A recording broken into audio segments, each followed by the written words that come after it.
kita ke narasumber kita yang keempat terlebih dahulu, tidak apa-apa ya. Jadi kita langsung membahas tentang karya atau konten orang lain di media sosial. Ini akan langsung dibahas oleh narasumber kita yang keempat, yaitu Bapak Muhammad Nuzli MPD, selaku Ketua LPM dan juga dosen tetap IAIS SMQ Bangko. Kepada Bapak Muhammad Nuzli dan teman kami, silahkan. Terima kasih Bang Moderator yang sudah memberikan kesempatan kepada saya. Izin kepada Bapak Ibu Moderator terdahulu yang luar biasa ya, membagikan ilmu-ilmu kepada kita semua. Mudah-mudahan ilmu itu bisa kita terapkan di dalam kehidupan kita sehari-hari sehingga kita nanti bisa terlindungi dari penipuan-penipuan yang ada di media sosial. Baik, izin saya melakukan share screen untuk materi tentang etika menghargai karya atau konten orang lain di media sosial. Ya.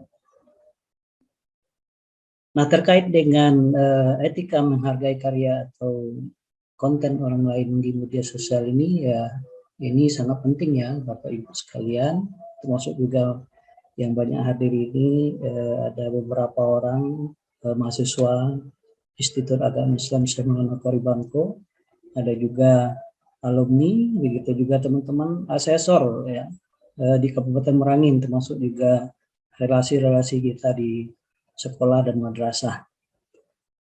Nah, terkait dengan materi ini Bapak Ibu sekalian, ya tentu yang pertama yang harus kita pahami adalah itu terkait dengan etika komunikasi. Kalau secara teoritis sih ya, bagi yang Bapak Ibu yang sudah mengenyam perkuliahan pasti sudah tahu bahwa etika itu berasal dari kata bahasa Yunani, ada yang disebut dengan ethos ya. Nah, tentu di sini tentu berhubungan dengan mulai dari karakter gitu kan, kemudian watak, kesuliaan, ada kebiasaan, termasuk juga konsep individu maupun kelompok.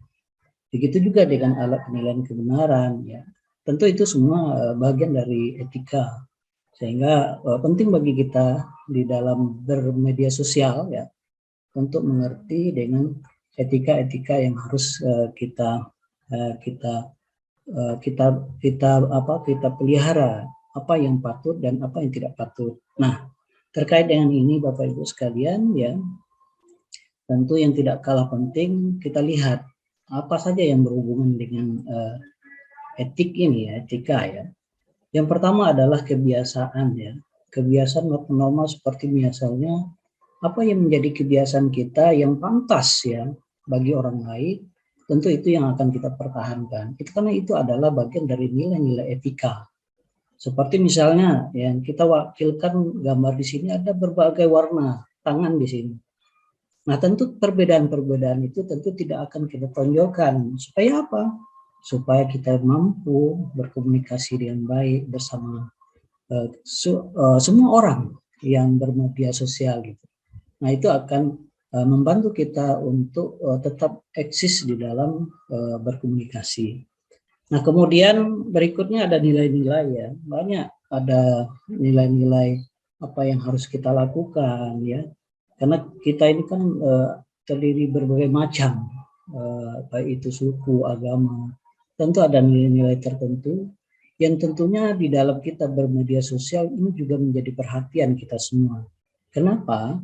Kalau kita tidak memperhatikan apa yang menjadi sesuatu yang boleh, sesuatu yang tidak boleh, baik itu bagi agama tertentu, suku yang tertentu maupun golongan tertentu, tentu ini akan bisa kita katakan pelanggaran terhadap etika gitu.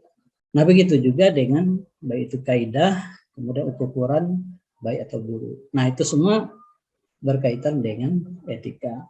Namun sekilas di dalam kesempatan ini kita coba singgung sedikit ya terkait dengan karena ini etika komunikasi, bahwa komunikasi itu penting loh.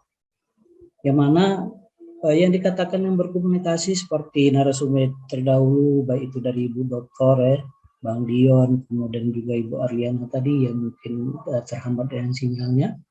Nah, tentu ini berkomunikasi itu dalam rangka bagaimana kita melakukan untuk berbagi bersama-sama dengan orang lain. Nah, tentu berbagi di dalam hal ini bisa kita bermedia sosial, tentu hal-hal yang positif, ya, yang bisa membuat situasi lebih baik, yang membuat orang lain itu akan lebih baik gitu. Nah, tapi kalau misalnya konten-konten yang terdapat di dalam media sosial itu yang mungkin kita tidak sukai, nah tentu salah satunya lebih baik kita mendiamkan diri saja daripada misalnya kita harus berkomentar segala macamnya. Nah, tapi di dalam hal ini memang perkembangan dari cara-cara kita berkomunikasi di dalam media sosial itu kadang-kala ada sesuatu yang positif, tapi untuk like saja kita akan kesulitan gitu. Padahal yang biasakan itu. Kenapa? Dengan like yang sesuatu yang positif itu akan membangkitkan atau menularkan suatu kebaikan pula. Nah, maka dari itu komunikasi-komunikasi yang kita lakukan tentu nanti akan mendongkrak kita bagaimana kita itu merasa bahwa kita ada juga orang lain. Orang lain juga merupakan bagian dari kita. Begitu juga dengan bermedia sosial kita berusaha untuk berkomunikasi ya, untuk bertukar pikiran, berbincang-bincang segala macam, ataupun misalnya memberitahu kepada orang lain, termasuk juga kita bercerita. Nah, termasuk juga di dalam kegiatan kita pada kesempatan ini. Bertukar pikiran, berhubungan, maupun berteman. Nah, ini semua adalah konteks yang disebut dengan komunikasi. Nah, maka dari itu ya mungkin supaya kita bisa menghemat waktu di dalam kesempatan ini tentu ada berbagai media sosial yang bisa kita gunakan. Kita coba mengutip salah satu tulisan yang ada di sebuah situs ya. Nanti kita juga bisa mengaksesnya bahwa ada berbagai media sosial itu diantaranya ada blog gitu kan, kemudian ada jaringan sosial, kemudian ada blog mikro gitu kan, berbagi media gitu atau media sharing, termasuk juga media-media dalam bentuk kolaborasi. Nah, tentu itu semua ya seperti blog, ada WordPress, ada blog. Ini kan sesuatu tempat di mana orang itu mencoba untuk berbagi kepada khalayak ramai tanpa batas ya. Mungkin termasuk terkait dengan materi-materi tentang perkuliahan, tentang pembelajaran gitu kan. Atau mungkin juga dalam bentuk ya tulisan-tulisan yang bermanfaat bagi orang lain. Tentu hal ini kita di dalam bermedia sosial tentu di dalam konteksnya adalah berikan komentar baik ya terhadap sesuatu yang baik yang kita peroleh. Jangan lupa, apalagi mungkin mahasiswa saya ini yang dari YII, SMI, Bangko, jika ada yang ketemu misalnya bahan untuk membuat makalah gitu kan atau membuat karya ilmiah lainnya, ya jangan lupa diberi komentar terima kasih. Kenapa? Itu merupakan support ya, support bagi teman-teman yang rajin menulis, giat juga searching kepada kita semua. Kenapa? Kalau tidak ada semangat-semangat yang tumbuh di dalam seperti itu, tentunya akan menjadi kendala untuk perkembangan hal-hal yang positif yang akan datang. Nah, seperti itu. Kemudian ada juga blog ya, macam-macam. Ini juga sama seperti WordPress, fungsinya yang juga hampir sama seperti disampaikan oleh narasumber yang sebelumnya. Kemudian berikutnya adalah social network ya, di mana ada Facebook ya, kemudian ada LinkedIn, ya ada MySpace, ada Tumblr, kemudian SoundCloud, macam-macam. Nah, itu semua adalah bentuk dari karya-karya yang bisa kita share ya, kita nikmati. Nah, tentu di dalam hal ini kita harus bisa bagaimana berkomunikasi dengan baik melalui media sosial. Sehingga hal-hal yang positif, hal-hal yang baik tentu terlalu kita improving ya, supaya nanti orang yang membuat konten ini semangat gitu kan terhadap hal-hal yang mampu mereka berikan. Nah, tentu di dalam hal ini peran kita semua ya supaya kita ramah terhadap media sosial tentu tidak luput dari apa yang support yang kita berikan. Apakah menyatakan itu support gitu kan? Itu kan luar biasa. Kalau di Facebook itu ada tanda hati di situ, wah luar biasa ini, sepertinya status saya disukai gitu kan. Nah, kira-kira seperti itu. Nah, kemudian ada juga dalam bentuk yang lain seperti blog mikro ya. Ini biasa seperti yang kita kenal di media-media Twitter ya. Banyak konten-konten. Nah, tentu di dalam berbagai curhat yang disampaikan, apakah itu tulisan, pemikiran, nah kita juga harus bisa mengapresiasinya gitu. Jadi jangan sampai nanti sesuatu yang mungkin bertentangan dengan nilai-nilai etika-etika yang ada di dalam kehidupan kita, itu malah kita pancing-pancing seperti yang sampaikan narasumber sebelumnya ya oleh Bang Rion tadi, dipancing-pancing supaya dia itu semakin panas gitu kan. Nah itu luar biasa ya. Itu akan membuat media sosial kita menjadi tambah kacau, bukan tambah baik. Maka dari itu, kalau terdapat konten-konten yang demikian, tentu harapan kita semua bisa menyadari lebih baik diam saja. Gitu. Diam itu lebih baik daripada memberikan komentar atau memberikan pancing-pancing sehingga nanti akan memperkeruh suasana yang tidak kita harapkan. Kemudian selain ada Twitter, ada juga Instagram yang mungkin sangat familiar sekali ya oleh teman-teman sekalian, Bapak Ibu. Kemudian ada juga Flick ya, itu juga media di saat kita itu bisa berbagi informasi apakah dalam bentuk foto atau dalam bentuk video maupun dalam bentuk yang lain. Dan tidak kalah penting, salah satu jenis media sosial yang berkolaborasi itu adalah dalam bentuk Wikipedia. Nah, kalau kita lihat di Indonesia ini sudah cukup banyak nih artikel. Ini merupakan kolaborasi orang bermedia sosial gitu kan. Ada lebih dari 500.000 tulisan yang ada di Indonesia di Wikipedia. Nah, semua orang bisa berpartisipasi, berkolaborasi. Nah, tentu harapan kita terkait dengan ini, kita bisa juga ikut berpartisipasi apa yang bisa diketahui oleh orang lain. Nah, tentu apa yang menjadi pesan-pesan baik itu dari narasumber yang pertama tadi maupun yang kedua itu sangat harus kita perhatikan dengan baik. Nah, itu ada berbagai media sosial ya, tentu tidak hanya sebatas ini, banyak lagi yang mungkin tidak terungkap pada kesempatan ini. Kemudian selanjutnya, Bapak Ibu sekalian, tentu kalau kita lihat dari hasil survei yang dilakukan oleh salah satu institusi ini yang menunjukkan bahwa penggunaan dari media sosial sangat tinggi. Kalau kita lihat dari beberapa ini kan paling tinggi adalah Facebook. Nah ini dalam bentuk juta ini. Kemudian ada YouTube di bawahnya, WhatsApp ya, ada FB Messenger, Instagram sampai Quora. Nah ini artinya apa? Bahwa media sosial itu sangat diminati oleh orang-orang. Kadang-kala tidak cukup dengan Facebook saja, kita juga ikut di YouTube, ada yang mau menjadi YouTuber gitu kan. Tapi WhatsApp sudah menjadi kebutuhan sehari-hari, begitu juga nih Messenger dan lain sebagainya.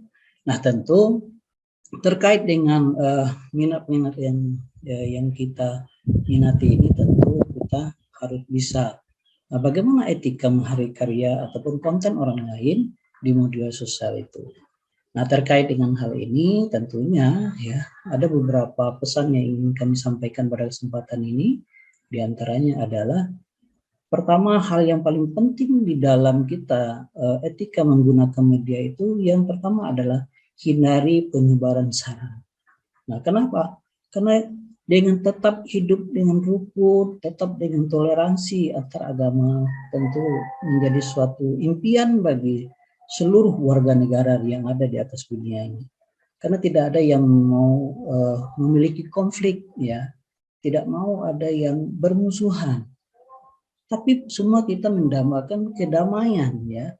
Nah, tentu dalam hal ini kita harus menghindari dalam bentuk konflik-konflik yang terjadi, bisa agama ya, bisa juga dalam bentuk ya antar suku, bisa juga dalam bentuk tentang pornografi yang harus kita hindari, termasuk juga di dalam kekerasan-kekerasan yang terjadi akhir-akhir ini. Nah, tentu ini menjadi modal utama kita di dalam bermedia sosial. Nah, kemudian berikutnya adalah yang paling penting yang perlu kita perhatikan di dalam bermedia sosial itu adalah kita harus cross check apakah berita ini benar atau tidak. Jangan asal misalnya dapat informasi langsung di-share, dapat informasi langsung di-share. Nah, kalau itu yang kita lakukan tentu ya kita secara tidak sengaja, sadar atau tidak sadar, bahwa itu sudah menjerumuskan siapa saja yang mendapatkan informasi itu. Nah, maka dari itu, untuk itu perlu kita misalnya kalau mendapat informasi, kita cek dulu kebenaran dari informasi yang kita peroleh. Karena itu suatu yang penting Bapak Ibu sekalian. Nah, kemudian berikutnya yang menjadi fokus kita untuk materi pada hari ini untuk khusus narasumber yang keempat yaitu adalah menghargai hasil orang lain. Ini sebagian dari apa yang berkaitan dengan media sosial. Tentu sesuatu yang positif ya. Kita saling menyukai, tentu memberikan semangat, motivasi, dorongan bagi supaya nanti lebih produktivitas gitu. Kemudian yang terakhir adalah jangan sampai mengumbar informasi publik seperti yang disampaikan oleh Ibu Dokter tadi. Maka dari itu, Bapak Ibu sekalian, kita ingin mengutip tulisan dari Wartoyo, ada 7 ya etika di dalam menghargai karya atau konten orang lain di media sosial. Di mana yang pertama adalah waktu. Ya, kita sering misalnya tidak tahu waktu kapan kita itu bisa berkomunikasi dengan orang lain. Kalau misalnya dalam bentuk Facebook itu biasa mungkin tidak mengenal waktu ya. Tapi kalau misalnya WA, WhatsApp gitu, apakah dengan teman ataukah dengan atasan kita, teman kita juga harus tahu ini apakah waktu istirahat wajar atau tidak. Kita itu mengirimkan pesan, menelpon, nah itu penting menjadi pertimbangan. Kenapa? Karena itu bagian dari etika kita menghargai apa yang kita lakukan di media sosial. Nah, yang pertama itu adalah waktu. Kemudian yang kedua yang paling penting itu adalah mengucapkan salam. Nah, ucapan salam itu mungkin di dalam konteks agama seperti di dalam agama Islam ini kan merupakan suatu doa ya untuk kita maupun untuk orang lain. Nah, maka kalau seandainya kita selalu berdoa, mengucapkan salam atau mungkin dalam bentuk selamat pagi, selamat siang, sore atau malam dan sebagainya, itu kan upaya kita supaya marilah kita sama-sama untuk selamat gitu kan. Nah, tentu dengan kita beragama, ya tentu kita yakin kita punya keimanan di balik itu. Tuhan yang Maha Kuasa itu pasti akan melindungi kita apabila kita rajin berdoa. Nah, maka mengawali pesan itu dengan mengucapkan salam itu lebih baik di dalam media sosial. Kemudian berikutnya adalah ucapan kata maaf ya. Yang mana yang dimaksud di sini adalah bagaimana kita itu bisa menyampaikan kata-kata maaf kepada lawan kita bersosial media. Karena apa? Misalnya kita pertama kali untuk berhubungan dengan seseorang setelah kita mengucapkan salam, kemudian kita perkenalkan diri gitu kan. Nah, tentu dengan seperti itu orang yang menerima pesan kan punya persepsi sendiri ya. Artinya orang ini sopan, dia santun. Nah, maka dari itu dengan kata-kata maaf telah mengganggu waktunya, maaf saya bla bla bla bla, mohon informasi. Nah, itu kan sesuatu yang baik. Nah, kadangkala kalau kita tidak memperhatikan ini di dalam bermedia sosial, ini akan berakibat tidak baik pada diri kita sendiri. Begitu juga yang terhadap orang lain. Bagi diri kita mungkin bisa saja kita tidak dilayani. Bagi orang lain mungkin dia bilang, oh nggak bisa lagi. Saya pikir nggak perlu saya berkomunikasi. Mungkin tidak senang tata cara kita atau seperti apa. Nah, kemudian yang paling penting juga di dalam etika menghargai waktunya sekitar 3 menit lagi Pak ya. Oke Pak, ya. Nah, kemudian sebutkan identitas ya. Identitas itu penting supaya apa? Supaya kita nanti diketahui siapa sih yang menghubungi kita. Nah, itu paling penting. Kemudian berikutnya adalah gunakan bahasa yang pada umumnya bisa dipahami oleh orang lain. Sama seperti misalnya kita mau pesan sesuatu gitu kan, Nah, tentu di dalam ini semuanya adalah proses dari komunikasi ya. Bagaimana kita menyampaikan informasi, bagaimana informasi itu kita kemas sedemikian rupa sehingga nanti apa yang komunikan yang menerima informasi itu dapat menerimanya dengan baik. Dan yang terakhir terkait dengan etika ini ada yang paling penting ucapan terima kasih. Karena ucapan terima kasih itu sesuatu yang sangat berharga di dalam sebuah informasi yang kita sampaikan. Karena apa? Kesan terakhir itu menentukan bagaimana kita menutup sebuah informasi. Karena dengan adanya kita mengucapkan terima kasih, nanti orang akan terbayang, oh baik. Nah, karena tidak cukup saja dengan salam dari awal, kemudian terakhir tidak ditutup dengan ucapan terima kasih. Barangkali itu saja yang perlu disampaikan pada kesempatan ini. Terima kasih. Wassalamualaikum warahmatullahi wabarakatuh. Selamat sore. Waalaikumsalam warahmatullahi wabarakatuh. Terima kasih banyak Bapak Muhammad Nuzli atas penyampaian materinya. Jadi memang penting banget ya, sekarang dunia udah banyak bahkan bikin konten nih. Jadi kita harus saling menghargai satu sama lain. Kalau bagus ya kasih apresiasi, jika masih kurang bagus yuk kita saling kasih masukan agar karyanya makin lebih bagus lagi. Bukan dihujat ya, Betul. tapi kita kasih masukan. Itu yang paling penting. Ya, itu yang luar biasa. Baik, terima kasih sekali lagi pada Pak Nuzli ya Pak ya. Kita lanjutkan lagi atas tambahan jawabannya. Oke, kita langsung saja masuk ke pertanyaan yang keempat. Ini untuk Bapak Muhammad Nuzli. Pertanyaannya dari Okta Widyastuti.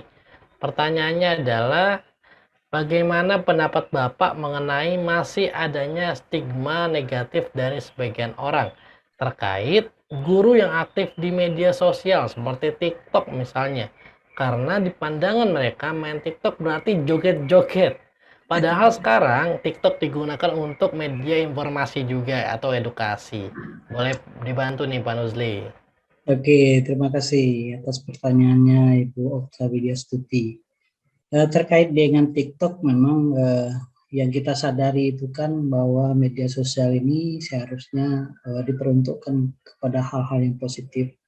Walaupun di satu sisi seperti yang disampaikan oleh Okta ada stigma bahwa ada guru ya mungkin di lembaga pendidikan ini ya itu yang mungkin berjoget-joget gitu kan. Nah tentu ini harapan kita mau melihatnya tentu tidak menjadi sesuatu yang perlu ditiru. Nah apa yang bisa kita lakukan dengan hal ini? Satu adalah selaku orang yang friend-nya kita di dalam medsos ini, TikTok contohnya, otomatis kita berupaya supaya tidak menyukainya, itu yang pertama. Yang kedua mungkin juga kita mengabaikan hal yang demikian, supaya nanti biasanya kalau bermedia sosial ini kan kalau sudah banyak yang suka, sudah banyak yang nonton, banyak followernya, udah itu pasti itu semakin menggila gitu kan, kira-kira seperti itu. Nah, maka dari itu tindakan-tindakan yang mungkin tanpa mempedulikannya atau mengabaikannya ini salah satu trik ya supaya ini rupanya tidak positif gitu kan. Nah, seperti itu. Nah, itu mungkin secara yang sederhana gitu kan. Tapi bisa juga kita lakukan seperti yang ditanyakan pada narasumber 3 tadi. Kalau sesuatu itu mungkin sudah mengganggu nilai-nilai ataupun norma-norma yang berkembang di masyarakat, apalagi kita tahu itu adalah guru, mungkin juga jogetnya tidak wajar gitu kan. Nah, pasti ada sistem ya yang mengatur, kita anggap itu apakah spam atau kita laporkan dengan admin segala macam gitu kan. Nah, itu memungkinkan juga berupaya yang bisa kita lakukan terkait dengan supaya hal-hal yang tidak berkembang gitu. Karena kita harap dengan adanya media sosial ini memberikan nilai tambah yang lebih besar, bukan nilai-nilai yang sifatnya negatif terhadap perkembangan di media sosial ataupun kepada pengaruh-pengaruh pada individu itu sendiri. Saya pikir seperti itu Bang Moderator, mungkin nanti bisa ditambahkan atau bagaimana. Terima kasih. Oke, baik, terima kasih Bapak Muhammad Nuzli atas jawabannya. Dadah, terima kasih semuanya. Thank you Ibu Verenia, Mas Adit, Pak Nuzli, dan semuanya. Semuanya.